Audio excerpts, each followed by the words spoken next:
cash for query episode in which allegations were levelled by BJP MP Nishikant Dubey against Mahua Moitra.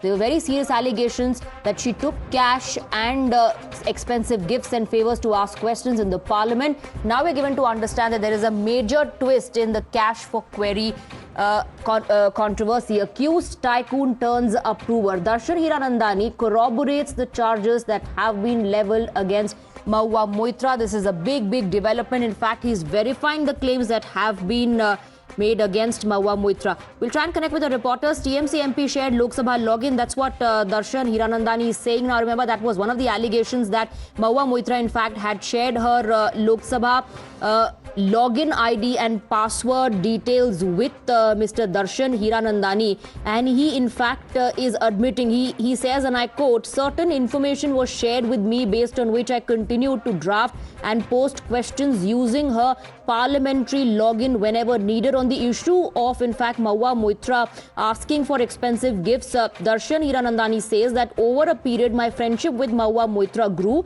I also felt that through her I would get support in other states ruled by opposition because she bonded extremely well with other leaders of the opposition like Sri Gandhi, Shashi Tharoor and Pinaki Mishra. Siddharth joining us from the newspit with more details of the affidavit. One, Mr. Hiranandani is confirming that she shared her login ID and password. Two, he's saying and admitting to quid pro quo that he wanted favours in opposition ruled states and she kept on increasing her demands. That's right, Swati. In fact, it's a very short affidavit, approximately 2 pages, which is now on its way to the Speaker's office. Also, of course, will be submitted to the Ethics Committee of Parliament. So this is the copy of the affidavit. Let me just take you through some of the operative portions here.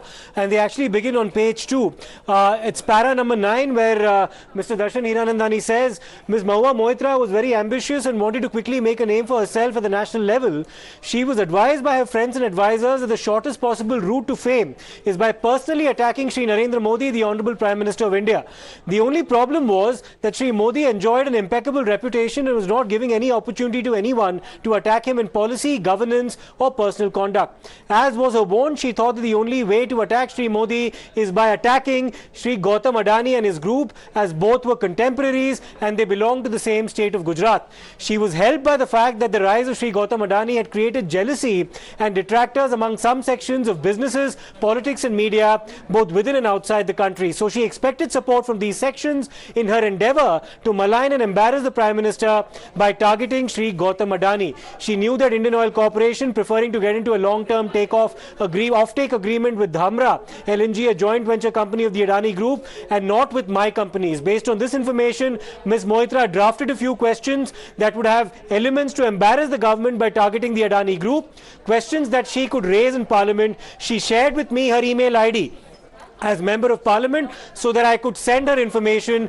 and she could raise questions in Parliament. I went along with her proposal. So this is of course where it all starts, the cycle of putting up questions in her capacity as Member of Parliament to extract answers from the Union ministers. Here's the other damning portion in para number 11. She says, Mr. Hiranandani says, she told me that she was particularly happy with the response and support she got from the opposition members and certain sections of the media. She therefore requested me to keep supporting her in her attacks on the Adani Group and provided me her Parliament login and password so that I could pose the questions directly on her behalf when required. She also claims, Mr. Hiranandani also claims in fact that she had been in touch with certain journalists belonging to foreign publications as well.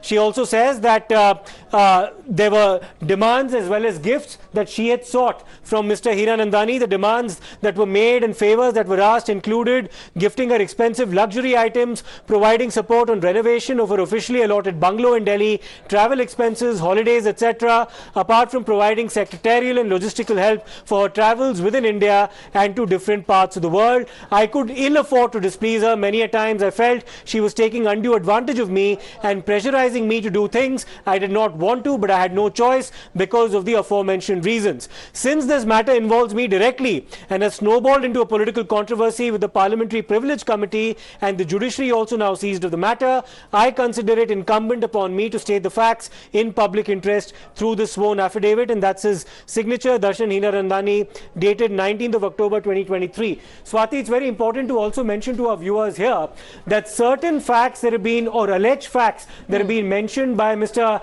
Jai Anand Dehadra in his original complaint, those facts have not been corroborated yet by Mr. Hiranandani. Those specifically pertain to certain cash payments, both in rupees and pounds. He'd also alleged a certain Hawala transaction that Mr. Hiranandani has now not repeated in this particular submission that he's now made toward the Speaker and also the Ethics Committee. So it remains to be seen that during the defamation proceedings, whether or not these facts or alleged facts also come to light.